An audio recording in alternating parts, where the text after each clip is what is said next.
Hello everyone. आज के इस वीडियो में हम बात करेंगे क्लास 12th की ज्योग्राफी यानी कि भूगोल। इसके हम मिड टर्म के जो एग्ज़ाम होने वाले हैं इसके लिए मोस्ट इंपॉर्टेंट क्वेश्चन जो है उस पर डिस्कस करेंगे। वन शॉट वीडियो है और इस वीडियो में आपको कंप्लीट सिलेबस से जो इंपॉर्टेंट क्वेश्चन बनते हैं सारे क्वेश्चन आपको इस सिंगल वीडियो में मिल जाएंगे, ठीक है। और इसकी पीडीएफ जो है वो आपको टेलीग्राम ग्रुप में मिल जाएगी, तो आप टेलीग्राम ग्रुप में भी जुड़ जाना। मेरा नाम सत्येंद्र प्रताप है। आपको कुछ पूछना हो तो आप मुझे डायरेक्ट इंस्टाग्राम पे मैसेज कर सकते हैं। एकलव्य स्टडी पॉइंट मेरा यूज़र नेम है, आप इस नाम से मुझे सर्च कर सकते हैं। एक बार आप सिलेबस देख लीजिए। ये सारे के सारे चैप्टर जो हैं आपके टर्म जो 1 है यानी कि आपका जो मिड टर्म है इसमें आने वाले हैं, ठीक है। तो इन चैप्टर को देख लीजिए। टेलीग्राम ग्रुप है हमारा क्लास 12 ESP न्यू ग्रुप। इसमें आपको PDF मिल जाएगी। आप इस ग्रुप को ज्वाइन करो, वहाँ पे जाके आप PDF को डाउनलोड कर सकते हो। चलिए स्टार्ट करते हैं क्वेश्चन को। देखिए सबसे पहला क्वेश्चन है आपका कि 1901 से लेकर 1921 की जो समय अवधि थी इसमें भारत की जो जनसंख्या वृद्धि दर थी वो स्थिर थी, ठीक है। या फिर इसको आप नकारात्मक कह सकते हो कि हमारी जो वृद्धि थी वो नकारात्मक थी, नेगेटिव में थी। तो आखिर ऐसा क्यों था, क्या कारण थे? तो ये देखिए, तो इस अवधि में भारत में जन्म दर और मृत्यु दर जो था दोनों ही उच्च था, यानी ज़्यादा जन्म भी हो रहे थे तो ज़्यादा मृत्यु भी हो रही थी। इसीलिए कहीं ना कहीं स्थिरता देखने को मिलती है। और इसके कुछ रीज़न हो सकते हैं, जैसे देखिए क्या थे कि स्वास्थ्य संबंधी जो सुविधाएं थी उसका अभाव था, क्योंकि हेल्थ सेक्टर में उतना काम नहीं हुआ था, ठीक है। इतने ज़्यादा अस्पताल, इतनी सारी दवाइयाँ वगैरह उपलब्ध नहीं थी आसानी से।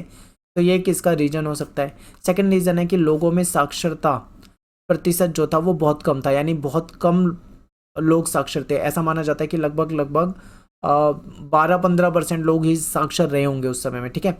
खाद्यान्नों और अन्य आधारभूत जो सुविधा थी उसमें कहीं ना कहीं जो वितरण की व्यवस्था थी वो सही नहीं थी, ठीक है। तो ये भी एक रीज़न है। अगला क्वेश्चन है कि आर्थिक स्तर की दृष्टि से भारत की जनसंख्या को कितने वर्गों में बांट सकते हैं, ठीक है। तो देखिए इसको हम मेनली 3 वर्गों में बांटेंगे हम। वो कौन कौन से वर्ग हैं? पहला वर्ग तो है मुख्य श्रमिक। मुख्य श्रमिक कौन से होते हैं? ऐसे व्यक्ति जो साल में कम से कम 183 दिन तक काम करते हैं, इनको मुख्य श्रमिक कहा जाता है, ठीक है। यानी कि आप मान लीजिए लगभग लगभग इनको पूरे साल में रोजगार मिला रहता है। सेकंड नंबर पे आते हैं सीमांत श्रमिक। इनमें क्या होता है? ऐसे व्यक्ति जिनको 183 दिनों से कम दिन काम मिलता है, यानी 183 दिन से कम दिनों तक इनको काम मिल पाता है, इसको सीमांत श्रमिक कहते हैं। फिर थर्ड नंबर पे आ जाते हैं अश्रमिक। ऐसे लोग, ऐसे व्यक्ति जो बेरोजगार होते हैं, जिनके पास काम नहीं होता, ठीक है, उनको अश्रमिक कहा जाता है। अगला है कि भारत में जनसंख्या के असमान वितरण किस तथ्य को दर्शाता है। यानी भारत में आप देखोगे कुछ राज्य ऐसे हैं जहाँ पे बहुत ज़्यादा जनसंख्या मिलेगी, तो कुछ राज्य ऐसे हैं जहाँ पे जनसंख्या कम मिलेगी। तो आखिर इसके पीछे क्या रीज़न है, तो इसको देखते हैं। भारत की लगभग 76% आबादी जो है वो यूपी में, महाराष्ट्र में, बिहार में, पश्चिम बंगाल में, आंध्र प्रदेश, तमिलनाडु, मध्य प्रदेश, राजस्थान, कर्नाटक, गुजरात यहाँ पे बसती है। यानी कि इन राज्यों में लगभग लगभग 76% जनसंख्या बसी हुई है, ठीक है। जो बचती है हमारी 24% जनसंख्या वो अलग राज्यों में रहती है, बाकी राज्यों में। तो क्या इसके पीछे कारण हो सकते हैं? तो देखिए सबसे पहला कारण है कृषि के लिए उपयुक्त जलवायु और उच्चावच। यहाँ पे क्या है कि यहाँ की जो भूमि है वो उपजाऊ है, यहाँ पे नदियों का पानी मिल जाता है, ठीक है, जिससे कि सिंचाई हो जाती है।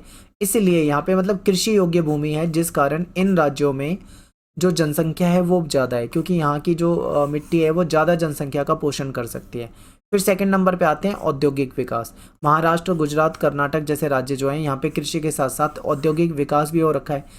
लोग उद्योगों में भी काम करते हैं, तो इसलिए भी यहाँ की जनसंख्या ज़्यादा मिलती है, ठीक है। फिर सामाजिक और सांस्कृतिक कारक भी होते हैं, जैसे रीति रिवाज, धर्म, जाति, जनसंख्या के वितरण को ये भी प्रभावित करते हैं। तो ये इसके रीज़न हो जाएंगे, ठीक है।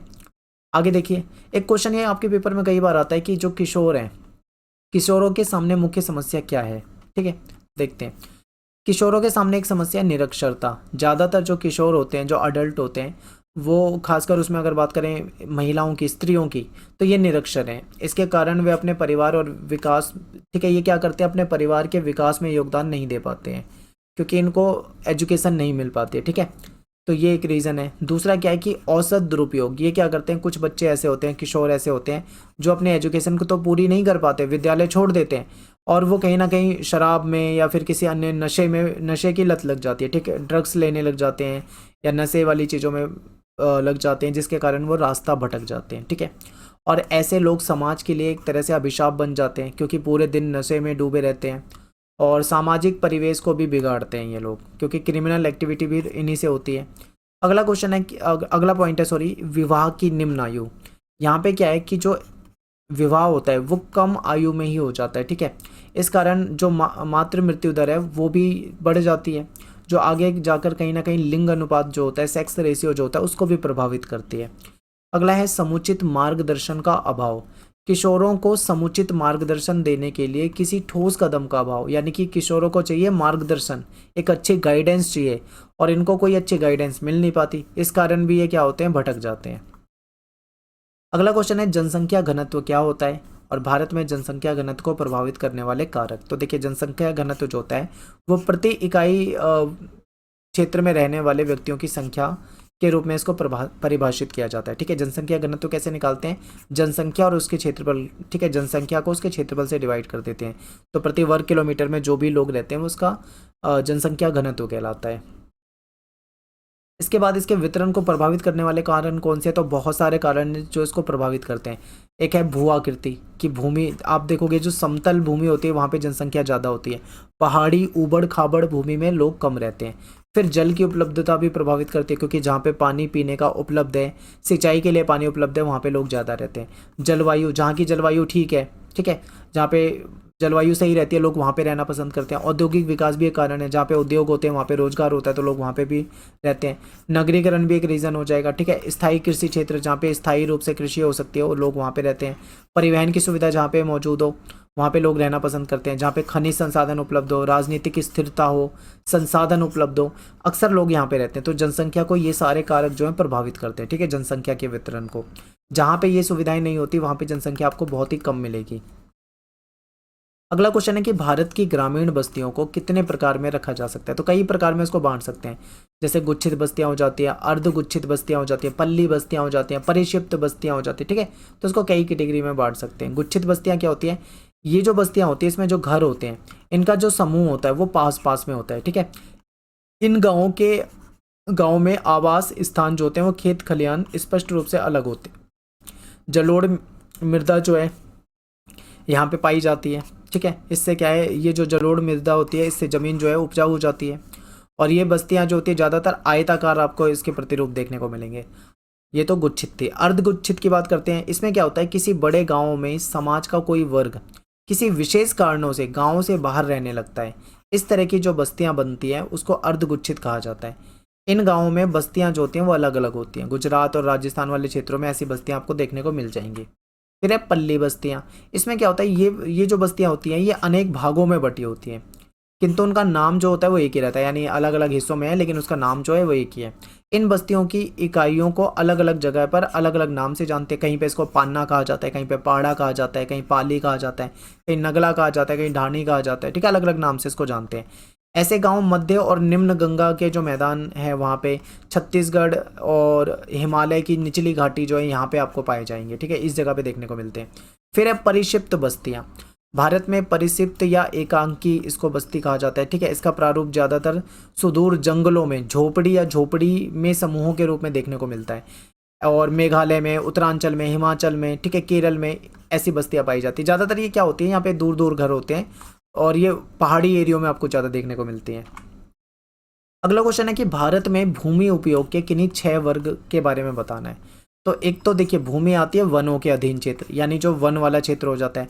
फिर एक भूमि है जो गैर कृषि कार्यों में प्रयुक्त भूमि होती है, जिसमें कृषि वगैरह नहीं होती, ठीक है, कृषि के अलावा कुछ और काम हो सकता है। फिर एक भूमि होती है जो बंजर होती है, जो व्यर्थ पड़ी रहती है, जिसमें कुछ उगता नहीं है। स्थायी चरागाह, ये भी एक भूमि है जहाँ पे स्थायी रूप से चरागाह होते हैं, घास वगैरह होती है।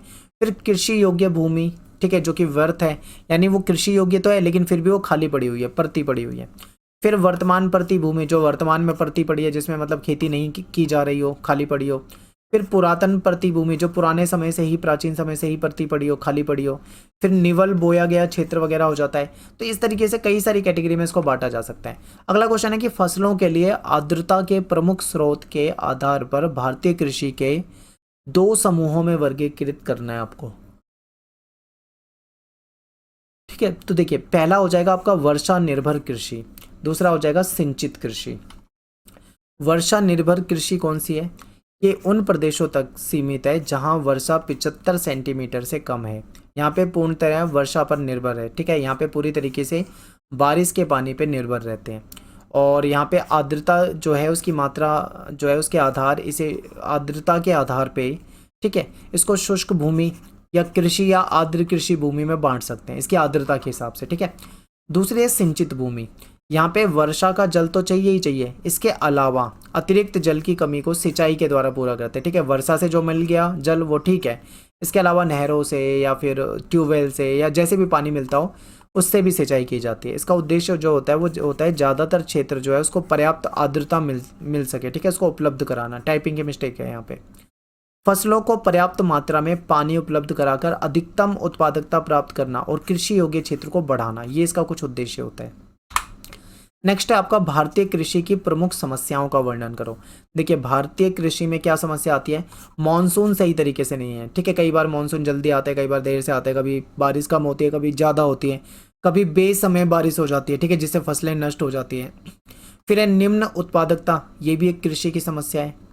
भूमि का उपजाऊपन धीरे धीरे कम होता जा रहा है। फिर वित्तीय संसाधनों का अभाव, अब खेती के लिए भी संसाधन चाहिए, कई बार वो संसाधन नहीं हो पाते, ये भी एक रीज़न है।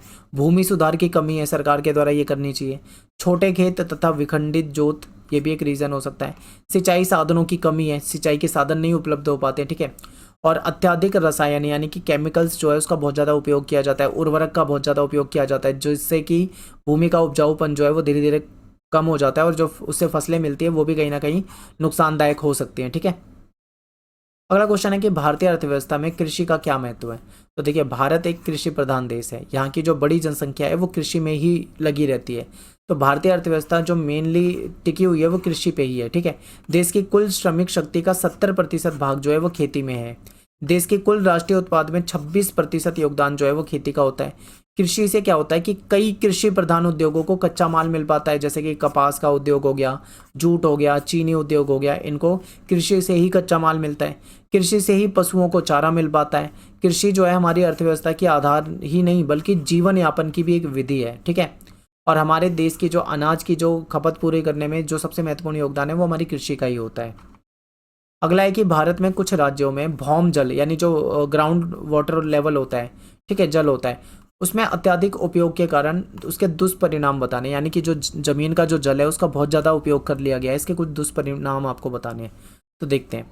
पंजाब, हरियाणा और पश्चिमी उत्तर प्रदेश, यहाँ पे जो भौम जल संसाधन है इसका बहुत ज़्यादा उपयोग किया गया है, जिससे कि जो जो वाटर लेवल है वो नीचे चला गया है, ठीक है। राजस्थान, महाराष्ट्र में अधिक जल निकालने के कारण जो भूमिगत जल है उसमें फ्लोराइड की मात्रा बढ़ गई है। और पश्चिम बंगाल में और बिहार के कुछ भागों में भी कहीं ना कहीं इन सब चीज़ों की मात्रा बढ़ रही है, ठीक है, जिससे नुकसान हो रहा है। पानी को प्राप्त करने में क्या है, अधिक ऊर्जा की आवश्यकता हो रही है। अगला क्वेश्चन है कि वर्षा जल संग्रहण किसे कहते हैं, इसके कोई 4 उपयोग बताने। तो देखिए जो वर्षा में जो जल आता है, जो पानी होता है, उसको इकट्ठा करना, उसको बचा कर रखना वर्षा जल संग्रहण कहलाता है, ठीक है। तो हमें बारिश के पानी को रोकना चाहिए, उसको कहीं ना कहीं सही जगह पे सेफ रखना चाहिए। वर्षा जल संग्रहण जो है इसका उपयोग बताना था आपको। तो पानी की उपलब्धता को बढ़ाता है, इसे सिंचाई में या पशुओं के लिए इस्तेमाल कर सकते हैं, या जो जो भूमिगत जो जल का लेवल होता है, ठीक है, उसको भी नीचे जाने से रोकता है। मृदा अपरदन और बाढ़ को भी रोकता है। फ्लोराइड और नाइट्रेट्स जो होते हैं, ये संदूषक जो होते हैं, ये पानी को क्या करते हैं, बेकार बना देते हैं, उसकी क्वालिटी को ख़राब करते हैं। तो कहीं ना कहीं इन सब चीज़ों पे भी, इनको भी कहीं ना कहीं कम करता है, ठीक है। जिसके कारण जब ये कम हो जाता है तो इसके कारण जो भूमिगत जो ज़मीन के अंदर जो पानी होता है उसकी जो क्वालिटी है, उसकी जो गुणवत्ता है वो बढ़ जाती है, ठीक है। जब ये संदूषक कम हो जाएंगे, प्रदूषित करने वाली चीज़ें कम हो जाएगी, तो क्वालिटी जो है जल की वो ऑटोमेटिक बढ़ जाएगी। वर्षा जल संग्रहण की आवश्यकता क्यों है।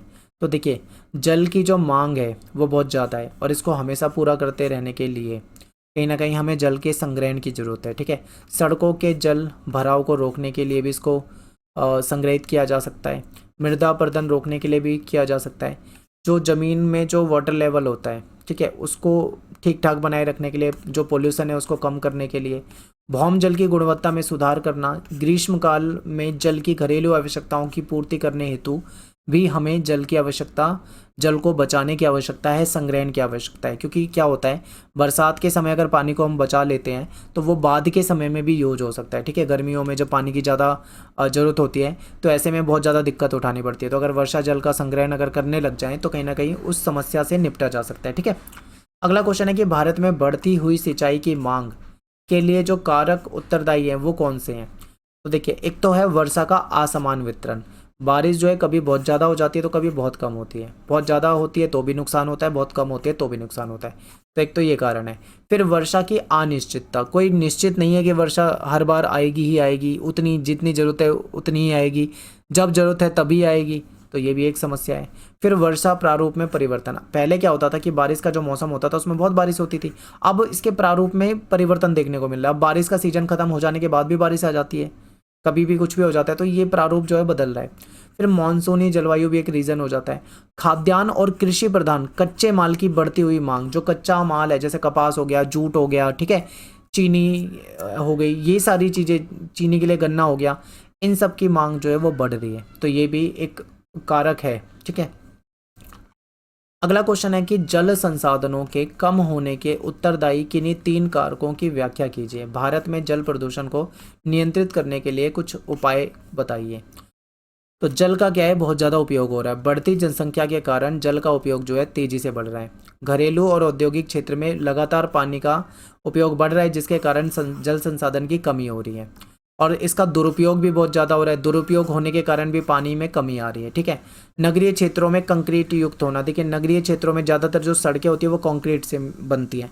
अब बारिश का पानी आता है तो वो कंक्रीट के जरिए ज़मीन में नहीं जा पाता, ठीक है। मिट्टी में क्या होता है, जैसे मान लो मिट्टी है, बारिश का पानी आया तो वो पानी धीरे धीरे धीरे धीरे ज़मीन के अंदर चला जाता है, यानी जो वाटर लेवल होता है वो ज़मीन के अंदर बढ़ता है। लेकिन जो कंक्रीट हो रहा है शहरों में, उसकी वजह से क्या है, धरातल बचा ही नहीं है, जिससे भूमि के नीचे जो जल रिसाव की मात्रा है वो भी धीरे धीरे कम होती जा रही है, ठीक है। फिर जागरूकता में कमी, वर्षा जल संग्रहण के द्वारा जल का संरक्षण आसानी से किया जा सकता है। इसके लिए जरूरी है कि लोग जागरूक हों, जिससे वर्षा के जल का संरक्षण हो सके, भूमिगत जल पर निर्भरता जो है वो कम कर सके उसको। नेक्स्ट है जलवायु की दशाओं में परिवर्तन। जलवायु की दशा जो है उसमें भी काफ़ी परिवर्तन हो रहा है। मॉनसून में भी काफ़ी परिवर्तन देखने को मिल रहा है, ठीक है। कभी बारिश आ जाती है, नहीं आती है, ज़्यादा हो जाती है, कम हो जाती है, ये भी कुछ कारण है, जिसके कारण जो धरातल का जो जल है, जो भौम जल है, इसमें भी धीरे धीरे कमी आ रही है। किसानों द्वारा कृषि कार्यों के लिए जल का ज़्यादा उपयोग, किसान जो है खेती के लिए बहुत ज़्यादा ज़मीन का जो जल है उसका इस्तेमाल करते हैं, ठीक है। इसकी वजह से भी जल संसाधन में कमी आ रही है। वर्ष में 3 बार कृषि करने के लिए सिंचाई की जाती है, जिसकी वजह से जल की डिमांड बहुत ज़्यादा बढ़ जाती है, ठीक है, दबाव पड़ता है कहीं ना कहीं। अब इसके क्या उपाय हो सकते हैं, एक तो जल अधिनियम लाया गया है 1974, इसमें प्रदूषण का निवारण और नियंत्रण की बात है। फिर पर्यावरण सुरक्षा अधिनियम 1986, फिर जल उपकर अधिनियम जो है 1977। तो ये कुछ इसके उपाय किए गए हैं। अगला क्वेश्चन है, हमारे देश जल संसाधन की किन समस्याओं से जूझ रहा है, ठीक है। तो देखिए, एक तो जल की उपलब्धता में कमी हो रही है, ये समस्या आ रही है। जल के गुणों का ह्रास, यानी जो जल के अंदर जो पॉल्यूशन है वो बढ़ रहा है, ठीक है। औद्योगिक कचरा मिल जाता है, जिसकी वजह से जल जो है वो कहीं ना कहीं उसकी क्वालिटी ख़राब हो रही है। फिर जल का प्रबंधन, यानी जो जल का मैनेजमेंट है वो नहीं हो पा रहा है, लोगों में जागरूकता की कमी है, ठीक है। सरकार की जो नीतियां हैं, जो कानून है, उसको कहीं ना कहीं लागू नहीं हो पा रहे हैं, ठीक है। नदियों का भी संरक्षण नहीं हो पा रहा, नदियों का भी जल जो है प्रदूषित होता जा रहा है। और जागरूकता और जानकारी का अभाव भी एक इसका कारण है। अगला क्वेश्चन है कि भारत में खनिज की 3 मुख्य जो प्रमुख विस्तृत पट्टियां हैं उसके बारे में बताना है। एक तो है उत्तर पूर्वी पठार, दूसरा है दक्षिण पश्चिम पठार, तीसरा है उत्तर पश्चिम पठार, ठीक है। उत्तर पूर्वी में कौन कौन से एरिया आते हैं, जैसे कि छोटा नागपुर हो गया, उड़ीसा हो गया, पश्चिम बंगाल हो गया, छत्तीसगढ़ हो गया, ठीक है, ये एरिया आते हैं। यहाँ पे विभिन्न प्रकार के खनिज संसाधन है, यहाँ पे लोहा मिल जाता है, अयस्क मिल जाता है, कोयला, मैंगनीज, बॉक्साइट, अभ्रक, ये सारी जो खनिज है ये मिल जाते हैं। दक्षिण पश्चिम की बात करें तो इसमें दक्षिण में साउथ वाला एरिया, जैसे कर्नाटक हो गया, गोवा हो गया, तमिलनाडु हो गया, ठीक है, केरल हो गया, और यहाँ पे आपको लोह धातु मिल जाएगी, बॉक्साइट मिल जाएगा, ठीक है। और यहाँ पे अच्छी क्वालिटी का लोह मिल जाता है, अयस्क और मैंगनीज, चूना पत्थर, ये सारी चीज़ें मिल जाती है, ठीक है। उत्तर पश्चिम पठार की बात करें तो इसमें राजस्थान की जो अरावली है, गुजरात का जो क्षेत्र है, ये आ जाता है। यहाँ पे क्या है, खनिज धारवाड़ क्रम की शैली में पाए जाते हैं। यहाँ पे तांबा मिलेगा आपको, जिंक मिलेगा, राजस्थान में आपको बलुआ पत्थर, ग्रेनाइट मिल जाएगा, संगमरमर मिल जाएगा, जिप्सम मिल जाएगा, ये सारी चीज़ें यहाँ पे मिल जाती हैं। और गुजरात में आपको पेट्रोलियम निक्षेप मिल जाते हैं। क्वेश्चन है हमारे सामने कि पर्यावरण निश्चयवाद के विचार को उदाहरण सहित बताना है, ठीक है। और इसके ऑप्शन में एक और क्वेश्चन दिया हुआ है, ये अलग अलग लैंग्वेज में पूछते हैं। अगर ऐसे भी पूछ सकते हैं इस क्वेश्चन को, अपनी आरंभिक अवस्था में मानववाद प्रकृति से ज़्यादा यानी अत्यधिक प्रभावित हुआ, इस कथन की पुष्टि करो। देखिए शुरू में क्या है समझिए, जो मनुष्य है वो प्रकृति के बीच में रहता है और प्रकृति के साथ, पर्यावरण के साथ कई तरह की उसकी क्रियाएं होती है, ठीक है। जब मानव अपनी आरंभिक अवस्था में था, जब उसको टेक्नोलॉजी का ज्ञान नहीं था, यानी बहुत कम ज्ञान था, बहुत निम्न ज्ञान था, ठीक है, उस समय मानव का विकास जो था आदिम अवस्था में था, ठीक है। आप उस समय में सोच लीजिए जब मनुष्य आदि मानव की तरह रहता था, उसको टेक्नोलॉजी के बारे में जानकारी नहीं थी, ठीक है, उसको संसाधनों के बारे में जानकारी नहीं थी, संसाधनों का कैसे इस्तेमाल करना है उसको, उसके बारे में भी जानकारी नहीं थी, बिल्कुल आदिम अवस्था में था। तो इस अवस्था में जो मनुष्य था वो प्रकृति के समक्ष मानव निष्क्रिय था, यानी उस समय में प्रकृति के सामने मानव जो था वो बिल्कुल निष्क्रिय था, ठीक है। प्रकृति के नियमों को जानता ही नहीं था, वो प्रकृति के अनुसार उसने खुद को ढाल लिया। और इस अवस्था में मानव जो था वो प्रकृति की सुनता था और उसकी प्रचंडता से डरता था, यानी जब बादल गरजते थे, बिजलियां कड़कती थी, भूकंप आता था, कुछ ऐसी प्राकृतिक घटनाएं होती थी तो मानव उसे डर जाता था, ठीक है, उसको सुनता था और मानव प्रकृति की पूजा करता था। इस अवस्था में मानव ने अपने आप को प्रकृति के द्वारा दी गई सुविधाओं के अनुसार ढाल लिया था, यानी बिल्कुल अपने आप को प्रकृति के अनुसार ढाल रखा था मानव ने। इस सामंजस्य को हम पर्यावरणीय निश्चयवाद कहते हैं, ठीक है। तो ये सबसे आदिम अवस्था है, पहली अवस्था। तो इसमें क्या था, मानव को टेक्नोलॉजी का ज्ञान नहीं था, प्रकृति से डरता था, प्रकृति के नियमों का पालन करता था, ठीक है। इसी को क्या बोलते हैं, पर्यावरणीय निश्चयवाद। अब इससे थोड़ा सा आगे की विचारधारा को समझिए। संभववाद की संकल्पना बताइए। देखिए संभववाद में क्या हुआ, फिर धीरे धीरे आदि मानव का विकास हुआ समय के साथ, ठीक है। वो पर्यावरण को और प्राकृतिक बलों को समझने लगा। अपने सामाजिक और सांस्कृतिक विकास के साथ मानव जो है वो बेहतर और अधिक सक्षम प्रौद्योगिकी का विकास कर पाया। जब वो पर्यावरण को समझने लगा, प्रकृति को समझने लगा, प्रकृति के बल और प्रकृति के नियम को समझने लगा, तो उसने टेक्नोलॉजी का विकास करना शुरू कर दिया, ठीक है। अब उसके पास टेक्नोलॉजी का विकास हो गया था, टेक्नोलॉजी का ज्ञान हो गया था।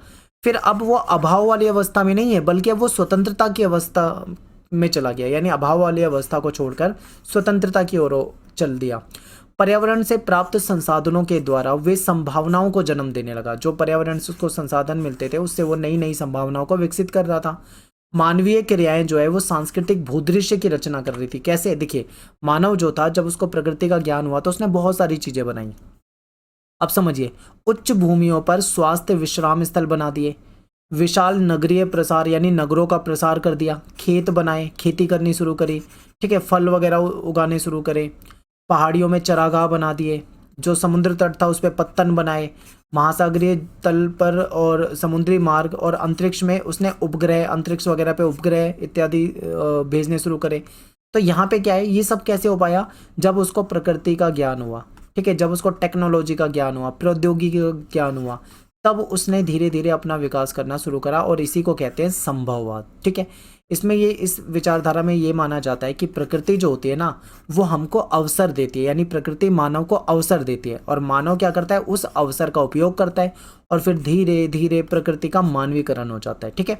प्रकृति पर मानव प्रयासों की छाप पड़ने लग जाती है, तो इसको हम संभववाद कहते हैं। आसान है, यानी पहले वाली अवस्था में क्या था, मनुष्य को ज्ञान नहीं था टेक्नोलॉजी का, वो प्रकृति से डरता था, तो वो पहली अवस्था थी। उसके बाद संभववाद वाली दूसरी अवस्था आती है, अब उसे टेक्नोलॉजी का ज्ञान हो गया है, ठीक है। अब वो प्रकृति से नहीं डरता बल्कि प्रकृति के नियमों को समझ के उसने बहुत सारी चीज़ें बनानी शुरू कर दी है। अब थोड़ा सा इसके बाद एक और विचारधारा है, इसको भी समझिए, ये पेपर में आ जाता है कई बार। नव निश्चयवाद संकल्पनात्मक ढंग से निश्चयवाद और संभववाद के बीच यानी इसके मध्य में संतुलन बनाने का प्रयास करता है। इसके ऑप्शन में ये भी दे रखा है और ऑप्शन में ये भी दे रखा है, ठीक है। तो नव निश्चयवाद पे आपको लिखना है। तो समझिए, ये जो नव निश्चयवाद वाली विचारधारा है ना, ये निश्चयवाद और संभववाद के बीच के मार्ग को प्रस्तुत करती है, ठीक है। यानी ये संभववाद और जो निश्चयवाद है इन दोनों के बीच का एक मार्ग है उसको बताती है। और ये पर्यावरण को नुकसान किए बगैर समस्याओं को सुलझाने पे बल देती है। इसका ये कहना है कि हमें विकास तो करना चाहिए लेकिन पर्यावरण को नुकसान नहीं पहुंचाना चाहिए। ठीक है, पर्यावरणीय निश्चयवाद के अनुसार पर्यावरणीय निश्चयवाद है वो क्या कहता है ये समझिए। इसमें मनुष्य ना तो प्रकृति पर पूरी तरीके से निर्भर होकर रह सकता है और ना ही प्रकृति से अलग होकर रह सकता है। ठीक है, प्रकृति पर विजय पाने के लिए प्रकृति के नियमों का पालन करना पड़ता है और उसे विनाश से बचाना भी होगा। प्राकृतिक संसाधन जो हमें मिले हुए हैं उसका प्रयोग करते हुए प्रकृति की सीमाओं का भी ख्याल रखना है। ये नहीं कि हमें प्राकृतिक संसाधन मिल गए तो हम उसे बस नष्ट किए जाए, ऐसा नहीं करना। जैसे एग्जाम्पल भी दे रखा है, औद्योगिकरण से क्या हुआ, मानव का विकास हुआ, लेकिन मानव क्या भूल गया कि औद्योगिकरण के कारण, ठीक है, इसको इसके चलते उसने जंगलों को नष्ट करना शुरू कर दिया, जंगलों का विनाश करना शुरू कर दिया। ये गलत है। उनका कहना है कि औद्योगिकरण करो लेकिन जंगलों को नष्ट मत करो, जंगलों को नष्ट होने से बचाओ। खनन करो लेकिन खनन करते वक्त ज़्यादा दोहन ना करो जिससे कि भूमि की जो क्वालिटी है वो खराब हो। ठीक है, तो ये बताया गया, यानी एक बीच का रास्ता है ये। अगला क्वेश्चन है कि जनसंख्या वृद्धि से क्या अभिप्राय है। जनसंख्या की धनात्मक और ऋणात्मक वृद्धि के बारे में आपको बताना है।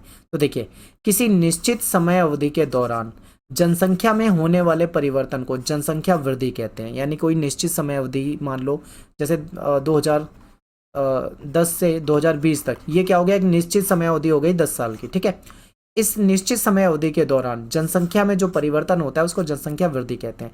अब ये परिवर्तन जो है ये ऋणात्मक भी हो सकता है और धनात्मक भी हो सकता है। ठीक है, पॉजिटिव नेगेटिव दोनों तरीके का हो सकता है। एक क्वेश्चन ये भी आ जाता है कि बताइए जनसंख्या वृद्धि दर क्या है। देखिए, दर का मतलब होता है रेट, यानी ये परसेंटेज में निकलती है हमेशा। तो जनसंख्या में परिवर्तन जो है इसको परसेंटेज में, प्रतिशत में व्यक्त किया जाता है, तो ये जनसंख्या वृद्धि दर कहलाती है। ठीक है, अब समझते हैं धनात्मक और ऋणात्मक।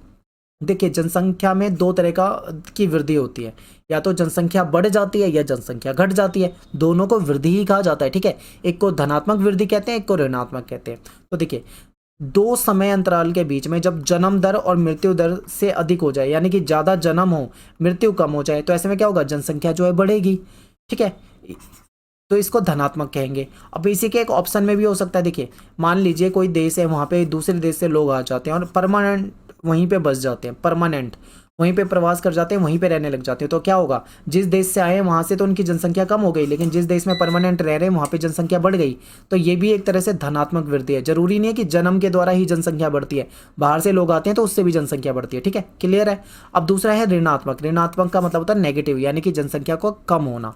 तो देखिए, इसमें क्या होता है, इसमें दो समय अंतराल के बीच में जनसंख्या जो है वो कम हो जाती है। ठीक है, कैसे, उसके कई सारे कारण हो सकते हैं, जैसे कि मान लीजिए जन्म दर जो है वो ज़्यादा है, जन्म दर मृत्यु दर से कम हो जाए, यानी कि जो मृत्यु हो रही है, ठीक है, वो ज़्यादा हो रही है, यानी मृत्यु जो है वो ज़्यादा हो रही है, जन्म जो है वो कम हो रहे हैं। तो अब ज़्यादा अगर मृत्यु होने लग जाएगी, लोग ज़्यादा मरने लग जाएंगे, तो जनसंख्या क्या होगी, कम होने लगेगी। एक तो ये तरीका हो सकता है। दूसरा क्या है कि उस देश से लोग दूसरे देश में चले जाए। मान लो कोई ए देश है, यहाँ से लोग चले जाते हैं किसी बी देश में, तो ए से तो वो जनसंख्या उनकी कम हो गई ना, बी में तो बढ़ गई।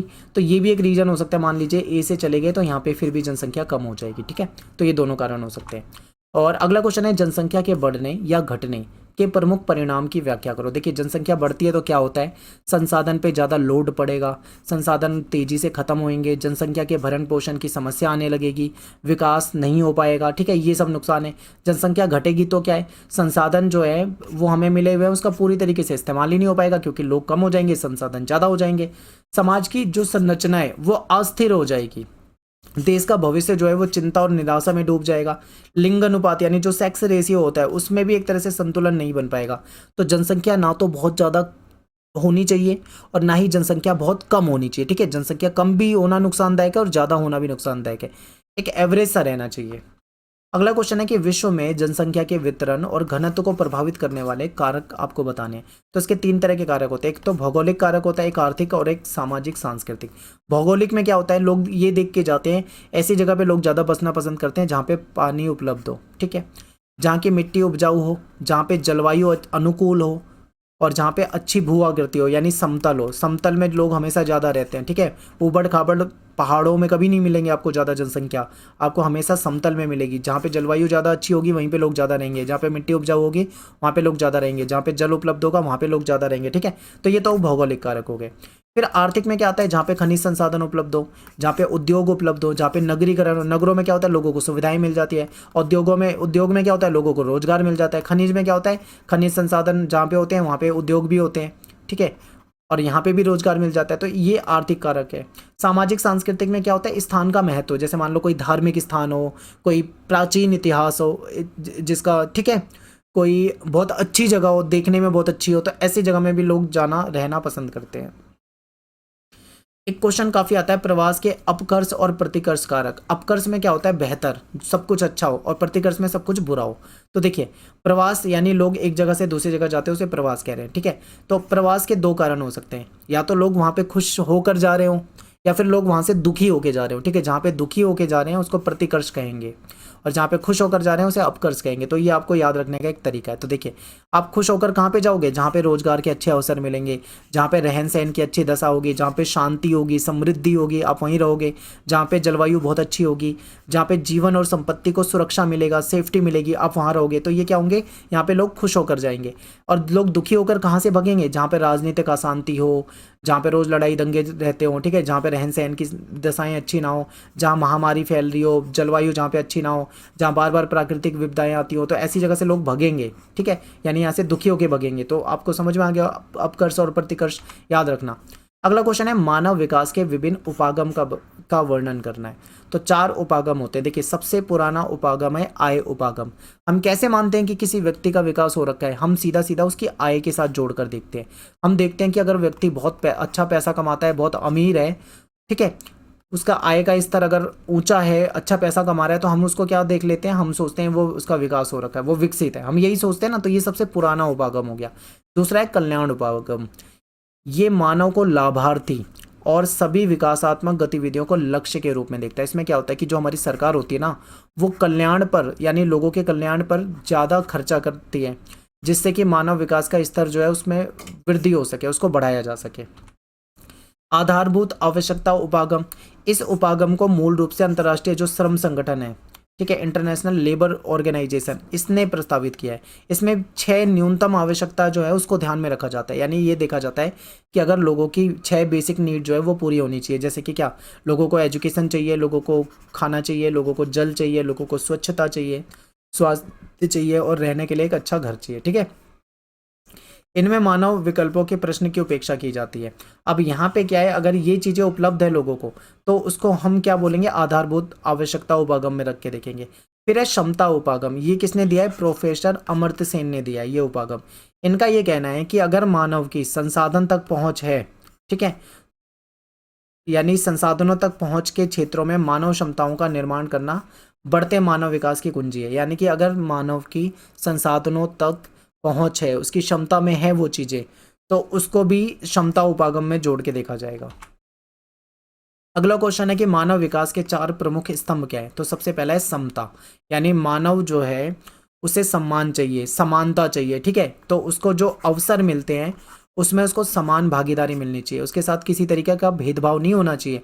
लोगों को उपलब्ध अवसर में लिंग, प्रजाति, आय, ठीक है, जाति, ऐसे किसी प्रकार का भेदभाव नहीं। यानी कि मानव जो होते हैं, जैसे पुरुष महिला का कोई भेदभाव ना हो, लिंग के आधार पे, जाति के आधार पे कोई भेदभाव ना हो, आय के आधार पे कोई भेदभाव ना हो, ठीक है, किसी प्रकार का कोई भेदभाव ना हो, हर जगह समानता हो, तो उसे समता कहा जाएगा। सतत पोषणीयता में क्या होता है, सतत पोषणीयता का मतलब होता है अवसरों की उपलब्धि में निरंतरता। यानी अवसर आज तो उपलब्ध है, आगे कितने उपलब्ध रहेंगे, इन सब चीजों को देखा जाता है। इसमें यह देखा जाता है कि प्रत्येक पीढ़ी को समान अवसर मिले। ये नहीं कि आज की पीढ़ी को समान अवसर मिल रहे हैं लेकिन आने वाली पीढ़ियों को मिलना बंद हो जाए, ऐसा नहीं। इसमें सभी पीढ़ियों को समान अवसर मिले, इसको देखते हैं। और भावी पीढ़ी, आने वाली पीढ़ियों को ध्यान में रखकर पर्यावरण, वित्तीय और मानव संसाधनों का उपयोग करना, ठीक है। आज के समय में जो हम पर्यावरण की संसाधनों का उपयोग कर रहे हैं वो इस तरीके से करें कि ताकि वो आने वाली पीढ़ी के लिए भी बचा रहे। तो ये सब सतत पोषणीयता में आ जाता है। नेक्स्ट है उत्पादकता। यहाँ उत्पादकता शब्द का प्रयोग मानव श्रम की उत्पादकता के संदर्भ में किया गया है। इसको आप मैन्युफैक्चरिंग से जोड़ के मत देखना, ठीक है। इसमें लोगों का समर्थ और सक्षम बनाकर मानव श्रम की उत्पादकता को निरंतर बेहतर बनाना चाहिए।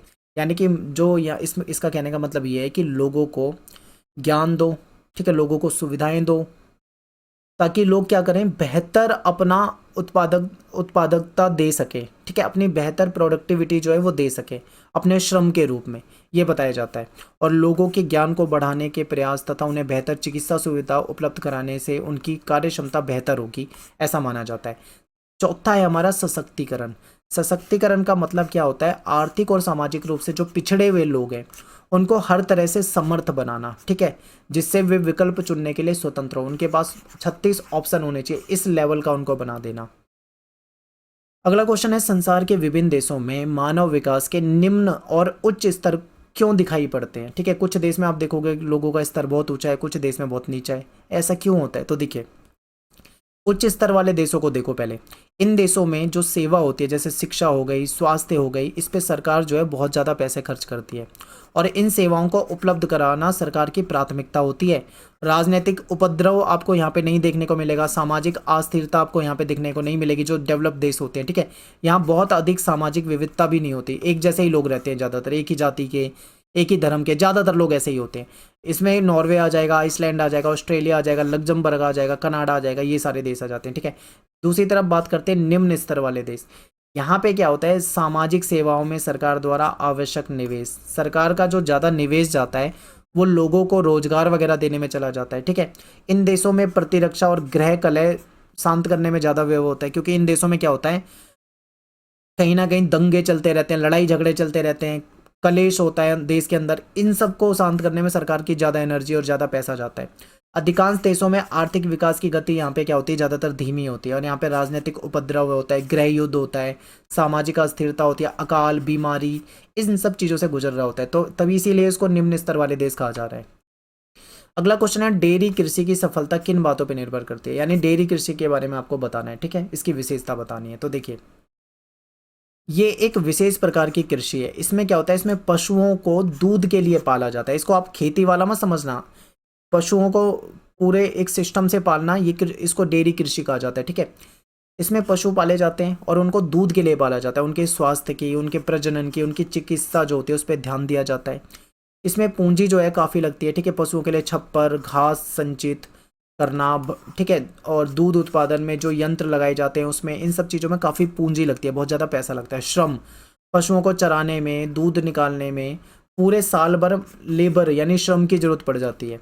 नगरीय और औद्योगिक क्षेत्रों में विकसित यातायात के साधन, ठीक है, और यहाँ पे पाश्चीकरण की भी सुविधा होती है दूध को, तो इन सब चीज़ों के कारण ये नगरों के आसपास ज़्यादा इसको लगाया जाता है, ठीक है। इसको अगला है बाजार। डेयरी कृषि का कार्य जो है वो नगरीय और औद्योगिक केंद्रों के आसपास होता है, क्योंकि यहाँ से जो दूध है वो ताज़ा दूध यहाँ से आसानी से बाजारों तक पहुँचाया जा सकता है। फिर मुख्य क्षेत्र कहाँ पे है इसके, उत्तर पश्चिमी यूरोप में, कनाडा में, न्यूजीलैंड में, दक्षिण पूर्वी ऑस्ट्रेलिया, तस्मानिया, यहाँ पे होता है ये।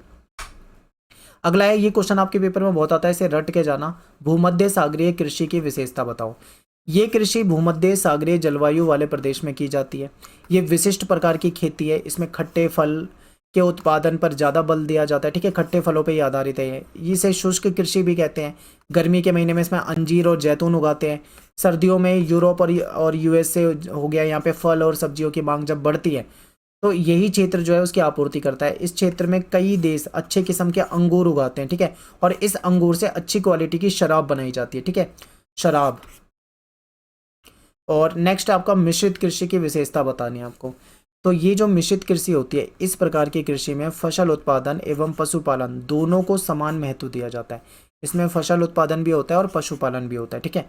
फसलों के साथ साथ पशु मवेशी जैसे भेड़ हो गया, सुअर, कुक्कुट, ये आय का इनका मेन स्रोत होते हैं। चारे की फसल उगाई जाती है, ठीक है, ताकि जानवरों को चारा मिल सके।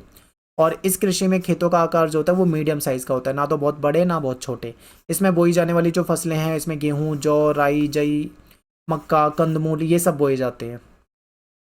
और इस प्रकार की कृषि जो है विश्व के अत्यधिक विकसित भागों में की जाती है, जैसे उत्तर पश्चिमी यूरोप में हो जाएगा, अमेरिका में हो जाएगा, यूरेशिया में हो जाएगा, ठीक है, इन जगहों पे ये खेती होती है। इसके बाद है स्थानांतरण कृषि, कर्तन और दहन कृषि, झूम खेती, कर्तन एवं दहन कृषि। देखो इसको अलग अलग नाम से जाना जाता है, ठीक है, इसका कॉन्सेप्ट समझ लो। इसमें क्या होता है, इसमें इस प्रकार की कृषि में क्षेत्रों की जो वनस्पति होते हैं उसको काट के जला दिया जाता है और जली हुई राख से इसको उर्वरक बनाया जाता है। देखिए इसमें क्या होता है, जैसे मान लीजिए एक खेत है, इसका नाम ए रख देता हूँ, इस एक खेत है इसका नाम बी रख देता हूँ, एक खेत है इसका नाम सी रख देता हूँ, ठीक है। तो किसान क्या करेगा, जैसे मान लो ए और बी खेत में खेती कर रहा है, तो सी को खाली छोड़ देगा, इसमें जंगल उग जाएगा, घासें उग जाएंगी, इसको जला देगा, तो इससे राख हो जाएगी, ठीक है। 1 1.5 2 साल तक इसको खाली छोड़ दिया जाता है, इन दो पे खेती करते हैं। फिर जब इनमें खेती हो जाएगी तो उसके बाद इसमें चले जाएंगे, फिर इसको साफ सूफ करके इसमें खेती करेंगे, तो इसमें जंगल उग जाएगा, घास उग जाएगी, फिर इसको जला देते हैं, फिर इसको पड़ा रहने देते हैं। तो इसी को स्थानांतरण कृषि या फिर झूम खेती कहा जाता है। तो जो जली हुई राख होती है ना, वो उर्वरक का काम करती है। इसमें बोए गए खेत जो होते हैं वो छोटे होते हैं और खेती के पुराने औजारों से इसे किया जाता है। जब मिट्टी का उपजाऊपन कम हो जाता है, समाप्त हो जाता है, तो इस क्षेत्र को छोड़कर नए वन में चले जाते हैं, ठीक ठीक है, यानी कि नए जो क्षेत्र होते हैं उसमें चले जाते हैं, और जो वहाँ पे वन है या जो पेड़ पौधे घास वगैरह है उसको जला के भूमि तैयार करते हैं। इसको झूमिंग कृषि भी कहा जाता है। नॉर्थ ईस्ट में ज़्यादा होती है भारत में। अगला क्वेश्चन है उद्योगों की स्थिति को प्रभावित करने वाले कारक। अगर आप मान लो कोई उद्योग लगाना चाहते हो तो आप किन चीज़ों का ख्याल रखोगे, आप ये समझिए। तो देखो, हमेशा उद्योग ऐसी जगह पे मिलेंगे आपको जहाँ पे कच्चा माल जो है आसानी से मिल जाए, बाजार तक वो जो उद्योग में जो भी चीज़ें बने वो बाजार तक आसानी से पहुँचाई जा सके, जहाँ पे लेबर जो है, मजदूर जो है आसानी से मिल जाए, शक्ति के साधन जहाँ पे मिल जाए, परिवहन यानी वहाँ पे ट्रांसपोर्ट की सुविधा होनी चाहिए, सरकार की नीतियाँ भी मतलब ऐसी होनी चाहिए ताकि वहाँ पे उद्योग लगाए जा सकें। इन सब चीज़ों का ध्यान रख के उद्योग लगाए जाते हैं। ये सारे कारक जो है उद्योग को प्रभावित करते हैं। अगला है कि उच्च प्रौद्योगिक उद्योग नगरों की परिधि क्षेत्र में क्यों विकसित होते हैं। जो उच्च प्रौद्योगिकी वाले जो चीज़ें होती हैं वो उद्योग नगरों के आसपास क्यों होते हैं। तो देखिए, उच्च प्रौद्योगिकी यानी जो हाई लेवल की टेक्नोलॉजी होती है, इसमें वैज्ञानिक और इंजीनियरिंग उत्पादक का निर्माण कार्य होता है, यानी वैज्ञानिक और इंजीनियरिंग से रिलेटेड जो चीज़ें होती है वो बनती है। इसमें जो मजदूर होते हैं उनका अधिकांश भाग जो होता है वो दक्ष होता है, यानी कि वो ट्रेंड होता है, ठीक है, एक्सपर्ट होते हैं ये लोग। ज़्यादातर कार्य जो होता है इसमें कंप्यूटर और यंत्र द्वारा संपन्न किया जाता है, मोस्टली मशीनों से ही सारा काम होता है। और इन उद्योगों के स्थान जो होते हैं वो साफ सुथरे विशाल भवन, कार्यालय और प्रयोगशालाओं से युक्त होते हैं। इन्हें प्रौद्योगिक ध्रुव भी कहा जाता है, ठीक है। ये नगर की परिधि इसलिए विकसित होते हैं क्योंकि यहाँ पे क्या है, नगर के बाहर के क्षेत्र में सस्ती और अधिक भूमि उपलब्ध हो जाती है। नगर के बाहर जाएंगे तो ज़मीन जो होगी वो सस्ती मिल जाती है। नगर के बाह्य क्षेत्र में आंतरिक क्षेत्रों की तरफ यातायात की सुविधा भी आसानी से मिल जाती है, इसलिए उसकी परिधि में ही होते हैं। अगला क्वेश्चन है कि छोटे पैमाने के उद्योग जो हैं उसको स्थापित करने के कोई लाभ बताने हैं। तो इसमें जो छोटे पैमाने के उद्योग होते हैं ना, इसमें जो लोकल लेवल पे, जो स्थानीय लेवल पे कच्चा माल मिलता है उसी का उपयोग करते हैं। इसमें अर्धकुशल जो श्रमिक होते हैं वो इसमें काम आ जाते हैं, यानी कि इनको रोजगार मिल जाता है। इसमें शक्ति के जो साधन होते हैं उससे चलने वाले यंत्र का उपयोग होता है, ठीक है। और इसमें लोगों की जो क्रय शक्ति है, इसमें रोजगार मिलने से वृद्धि होती है, लोगों को फ़ायदा होता है। तो यहाँ पे हमारा जो इम्पोर्टेंट क्वेश्चन है ख़त्म हो जाते हैं। माफ़ी चाहता हूँ, मैंने बहुत जल्दी में बनाई ये वीडियो, ठीक है, टाइम की कमी की वजह से। बाकी आप देख के समझ जाना। बाकी मैंने चैप्टर आपको पहले भी करा रखे हैं, आप पुरानी वीडियो को देख लो चैप्टर की, वहाँ पे डिटेल में आपको सारी चीज़ें समझाई हुई है और बिल्कुल आराम से रिलैक्स होकर वो सारी वीडियो बनाई है। मिलते हैं नेक्स्ट वीडियो में। Thanks for watching. जय हिंद, जय भारत।